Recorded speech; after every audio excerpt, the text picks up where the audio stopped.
the silence after he said it was the kind that fills your ears. Not quiet, not peaceful, just empty, in a way that made my chest feel hollow. I sat across from my manager in that glass-walled office, the one with the view over Wellington Harbor, and I watched his mouth still moving. Something about restructuring, something about fresh energy, something about the company needing to evolve. I stopped hearing the words around the time he said her name. Caitlin, 26 years old, 14 months with the company. A master's degree she'd mentioned approximately 47 times in team meetings. And now, apparently, my job. I remember thinking how strange it was that the harbor looked exactly the same. The ferry was cutting its usual line across the water. A gull was sitting on the railing outside the window, completely unbothered. The world was just carrying on, as though nothing had shifted. As though 14 years hadn't just been quietly folded up and handed back to me in a cardboard box. "We think you'll actually thrive in the advisory capacity," my manager said. His name was Philip. He'd been with the firm for 3 years. He was 34. He had a very expensive watch and a very fragile ego, and I had spent a significant portion of my career making him look good in front of people who actually knew what they were doing. "You'll still be involved. Your experience is invaluable." Invaluable. That word. They always reach for that word when they're about to show you exactly how little you're valued. I nodded. I said something measured and professional. I picked up my bag and I walked back to my desk. My old desk, the big one by the window that I'd occupied, since before the office renovation, since before we'd merged with the Auckland branch, since before half the people in this building had even started here. And I sat down, and I opened my laptop, and my hands were very steady, and I did not cry. My name is Margot Holt. I'm 38 years old. I've worked in financial advisory and wealth management for my entire adult life, starting as an analyst straight out of Victoria University and working my way up, one relationship and one hard-won client at a time, to head of private client services at Halcyon Wealth Partners. Had worked, I suppose, is the correct tense now. But that afternoon, sitting at that desk that wasn't really mine anymore, I thought about a conversation I'd had with my mum about 18 months earlier. We were sitting on her back deck in Tawa, drinking tea, watching the neighbor's cat terrorize the garden. I'd been venting about the new direction the firm was pushing, more algorithmic, more templated, less personal. She'd listened the way she always did, patient and quiet. And then she'd said, "You know you're not going to stay there forever, love. Have you thought about what you'd do?" I'd laughed it off at the time, but the question had planted itself somewhere in the back of my mind, the way those things do. And somewhere between that conversation and this one, I'd started thinking, quietly, carefully, not as a plan, exactly, more as a what-if that I kept returning to on Sunday evenings when the anxiety of another week crept in. What if I didn't need them? What if the thing they thought they owned, the relationships, the trust, the years of showing up, actually belonged to me? But that was later. That all came later. First, there was the part where I had to sit at a desk in the corner of an open-plan office while Caitlin Marsh sat in my chair. She moved in on a Tuesday. I watched it happen from across the floor. I wasn't trying to. I just happened to be facing that direction when the facilities guy wheeled her second monitor in, and she directed him like she was arranging furniture in her own home. She was wearing a blazer that probably cost more than my first month's salary. She had one of those smiles that looked like it had been practiced in a mirror, bright, confident, not quite reaching the eyes. She arranged her things on the desk with a kind of deliberate precision that made it clear she understood she was being watched. And she was good at this. I'll give her that. She was polished.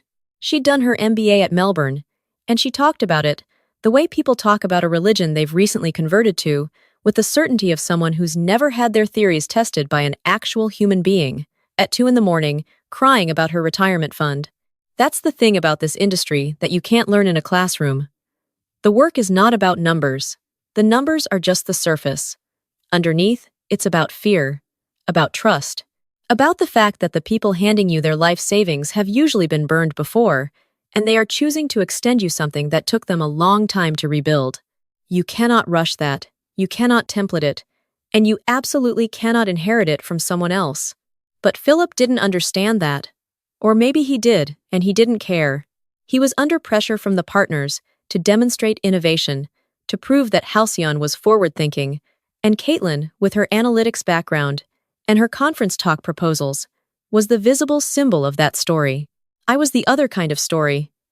The quiet kind, the one that happened in phone calls and long lunches, and remembering that one client's daughter had just started secondary school, that another was dreading a health scare, that someone else needed to hear a calm voice when the market moved badly.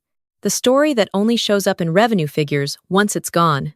My first week in the advisory role was, I want to be honest here, genuinely awful. It wasn't the work. The work was fine, in the way that anything competent and mindless is fine. I was writing reports, reviewing strategies, sitting in on meetings where my input was occasionally nodded at, and then politely set aside. What was awful was the invisibility. I've never been someone who needed recognition for the sake of it. I didn't need my name on things. But there's a difference between not needing recognition and suddenly not existing.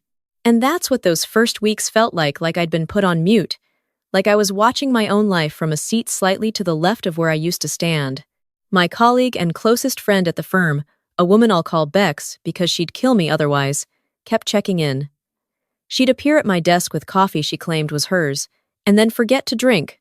She has this way of sitting sideways in a chair and asking questions that sound like small talk, but are actually the most direct things anyone has said to you all week. "How's the advisory capacity going?" she asked one Thursday afternoon, in the tone that meant, "I know exactly how it's going, and I want you to say it out loud." "It's fine," I said. She waited. "It's humiliating," I said. She nodded, like that was the correct answer. "Have you talked to the clients yet?" And there it was, the thing I'd been circling around all week. I want to explain something about long-term client relationships, because I don't think people outside this industry quite understand what they are. When someone has worked with you for a decade or more, when you've sat across from them in the year their business nearly collapsed, when you've called them on a Friday afternoon because you saw something in their portfolio that needed talking through before the weekend, that relationship is not transferable. It's not an asset in a spreadsheet. It's not a contact in a database that gets handed over with a note saying, "This is Caitlin now, she'll be looking after you." It's a living thing, built in increments, over years, out of consistency and honesty, and the kind of quiet reliability that is incredibly boring to talk about, but is the entire foundation of why someone keeps coming back. My clients ranged from small business owners in the Hutt Valley to retired professionals in Remuera. I'd worked with some of them since I was 26. I'd been at their kids' graduations. I knew which ones needed data, and which ones needed reassurance, and which ones needed me to firmly and kindly tell them they were about to make a very bad decision. I knew them, and they knew me. Not Halcyon. Not the brand. Me. Caitlin's first call with my largest client, a man I'll call Mr. T, who ran a construction business in Lower Hutt and had been with us for 11 years, lasted 8 minutes. He called me the next morning. Not through the firm. My personal number. "Who is that girl?" he asked. No preamble. That was very him. "She's the new head of private client services," I said carefully. A pause. "And where does that leave you?" "Advisory capacity." Another pause. Longer. "Right," he said. The way New Zealanders say right when they've already decided something, but are being polite about it. That call was the first stone landing in water. I watched the ripples, and I said nothing. About 3 weeks in, Caitlin called a team meeting to roll out what she referred to as the new client engagement framework. I was in the room. I was technically part of the team. I sat near the back with Bex and watched Caitlin present a 12-slide deck about communication rhythms, touchpoint frequency, and the importance of data-driven personalization in modern wealth management. It was not a bad presentation. Objectively, the design was clean, the logic was coherent, and if you were running a call center, it would probably be quite effective. The problem was that we were not running a call center. We were managing the financial lives of real people who had trusted us with decades of accumulated savings, and the idea that you could distill that relationship into a touchpoint frequency made me want to put my head on the desk. I didn't say any of this. I took careful notes. I asked one neutral question about implementation timelines. I thanked Caitlin for her thorough preparation, because I have been professionally polite my entire career, and I see no reason to stop now. Afterwards, in the kitchen, Beck stood next to me and said, very quietly, "She's going to lose at least 3 of your clients within 6 months." I poured my coffee. "I know. What are you going to do?" I thought about my mum's back deck. I thought about the what if I'd been carrying around for 18 months. I thought about the phone call from Mr. T that morning, and 2 other calls I'd had that week from clients who were asking, not quite directly, what their options were. "I'm going to do what I should have done 2 years ago," I said. Bex looked at me over her mug. "Does this have a name?" "I've been calling it the contingency," I said. "But I suppose it's more of an exit strategy, really. I want to be clear about something, because I've heard this kind of story told as revenge, as if the whole point is to watch the other person fail. That's not what this was. What this was recognition. The long, slow recognition that I had spent 14 years building something real, and that something had never belonged to Halcyon. It had belonged to me. I'd just been letting them hold it. I am not proud of how long it took me to see that. I had given that firm my late evenings and my interrupted holidays and the version of myself that should have been starting something of my own when I was 30. I'd watched people who were less effective than me get promoted faster because they were louder or better at the internal politics, or simply more comfortable in the rooms where decisions got made.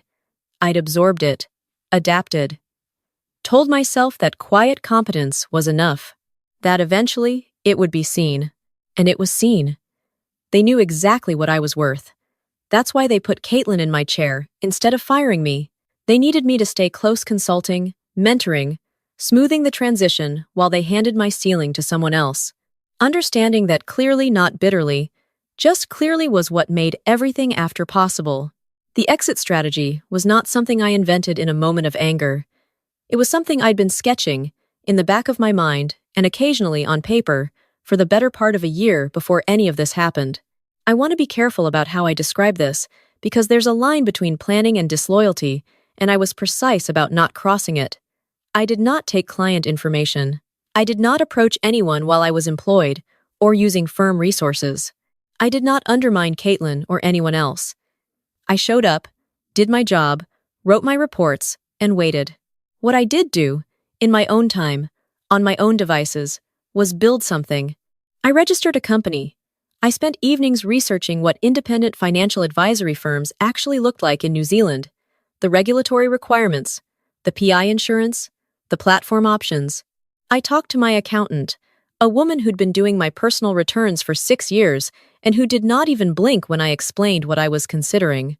I talked to a solicitor about the relevant employment clauses in my contract, which I'd read very carefully on the day I signed it, and reread twice more in the weeks following Philip's announcement.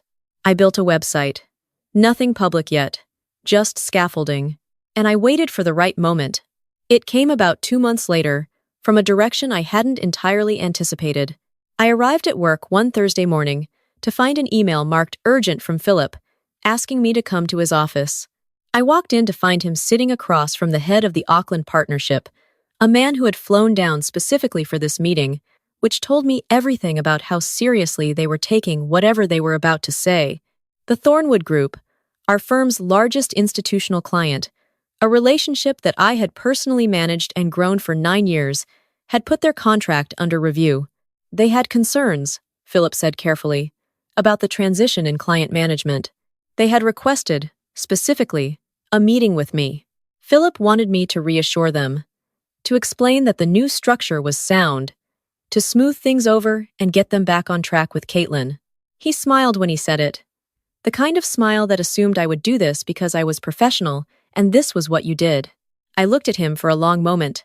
"I'll meet with them," I said. Of course. I met with the Thornwood team the following Tuesday. Their CFO, a woman named Andrea, who I'd worked with directly for 7 of those 9 years, sat across from me at a table in a meeting room on the terrace, and looked at me with the kind of directness that I have always respected enormously. "We want to know if you're staying," she said. "Not, we want to know about the new strategy. Not, we have concerns about the transition." She had done me the courtesy of asking the actual question. I looked at her. I thought about what I owed this woman, who had trusted me with her company's financial future across 2 market downturns, a company restructure, and a period when I had called her personally at 7 a.m. on a Monday because I had seen something that couldn't wait. I told her the truth, carefully and professionally, and without saying a single negative word about Halcyon, but the truth. I told her that I was considering my options, that I had enormous respect for the firm, that whatever happened, her organization's interests would always be my first priority, and that she would be one of the first people I contacted if my circumstances changed. She nodded. Slowly. "How long?" she asked. "A few weeks," I said. "Maybe less." She looked at me for another moment. Then she stood up and held out her hand. "I'll wait to hear from you," she said. I shook her hand. I thanked her for her time. I took the lift down to the ground floor, walked out onto the street, stood in the wind off the harbor for about 2 minutes, and then I went back upstairs and handed in my resignation. My last day at Halcyon Wealth Partners was a Friday. Philip was polite, correctly, professionally polite, in the way that people are when they are very uncomfortable and would very much like you to leave without making a scene. Caitlin was not in the office that day. I don't know if that was planned or coincidence. I prefer not to spend energy wondering about it either way. Bex walked me out to the lifts and gave me a hug that lasted a proper amount of time and said absolutely nothing, which was the most comforting thing she could have done. She handed me back the cardigan I'd left at her desk 6 months ago and told me she expected a job offer within the year. I told her I'd let her know. I took the stairs, actually. 14 floors. I needed to do something physical with my body, or I was going to stand in the lift and feel everything all at once, and I wanted to wait until I was outside for that. I walked out the front door of the building, and I stood on the footpath, and I looked back up at the glass and the reflection of the gray Wellington sky, and I thought about the 24-year-old who had walked into an office down the road for her very first analyst role, absolutely terrified and absolutely certain this was where she was supposed to be. She'd been right about the industry, just slightly wrong about the address. Holt Private Advisory opened its doors, metaphorically speaking, as we were entirely online for the first 2 months, 6 weeks after I left Halcyon. The first client I called was Mr. T. He picked up on the second ring. "Been waiting," he said. "I know," I said. "I'm ready now." "Right," he said. And this time that word meant something entirely different. Within 8 weeks, 11 of my former clients had transferred their management to my firm. Not because I'd asked them to. I want to be very clear about this. I had not contacted any of them while still employed. But I had, in that meeting with Andrea and in a few careful conversations in my final weeks, made it clear that I was available and that I could be found. They found me. The Thornwood Group signed on in the 3rd month. Andrea sent a handwritten note with the paperwork. It said, "Finally, A." I kept it. By the end of my first year operating independently, Holt Private Advisory was managing a portfolio that was 60% of what I'd managed at Halcyon and growing. I'd brought on one part-time analyst, a young woman fresh out of Massey, who reminded me a little of myself, except considerably more organized. I was working from a proper office in a building on Featherston Street with a window that looked out over the old train station. The view from here was better. Not because it was higher, because it was mine. I heard things about Halcyon through the industry grapevine, the way you do. Philip had apparently been through a difficult 18 months. The Thornwood departure had prompted questions from the partners about the strategic direction. Caitlin was, by all accounts, still there and still working hard, and I genuinely wished her well. I mean that without irony. She was not the villain of this story. She was a talented person who had been handed a role she wasn't ready for, and the consequences of that decision belonged entirely to the people who made it, not to her. I hope she found her footing. I hope someone mentored her properly. I hope the firm learned something about what institutional knowledge actually means, not as a concept in a presentation, but as a real, living thing that walks out the door when you treat it like it's dispensable. I don't know if they did. That part of the story isn't mine to tell. What I want to say, to anyone who's still reading, if you are sitting at a desk right now, that doesn't feel right anymore. If you've been moved sideways and told it's an opportunity, if you've watched someone take your place and felt something small and furious ignite in your chest, I want to tell you something I wish someone had told me earlier. The relationships you build in your career are yours, not your employer's. Yours. They exist because of who you are, how you show up, how you listen, the way you follow through at 7 in the morning when someone needs you to. You carried those into this role, and you will carry them out of it, and no restructure or new hire or carefully worded email about fresh directions can take them from you. Your value is not the title. It was never the title. What it is the trust. The track record. The quiet accumulation of 1,000 small moments of showing up when you didn't have to. That doesn't live in an org chart. It lives in the people who pick up the phone when you call. Know what you're worth, not aggressively, not bitterly, just clearly. The way you'd know the true value of anything you've spent a long time building. And when someone shows you that they don't take note, not to punish them, but to understand that the next chapter of your story is probably not in that building. It might be in the building down the road with a window that looks out over the old train station. It might be somewhere you haven't found yet. Either way, it exists. I promise you, build toward it. Quietly, carefully, with your integrity fully intact. And when you walk out the door for the last time, take the stairs. You'll need a moment before you face the street. I've thought a lot about what actually happened in that glass-walled office on the day Philip told me the firm was going in a different direction. Not the words. The words were easy enough to replay. What I've thought about is what I did with them and what I didn't do. I didn't fight. I didn't make a scene.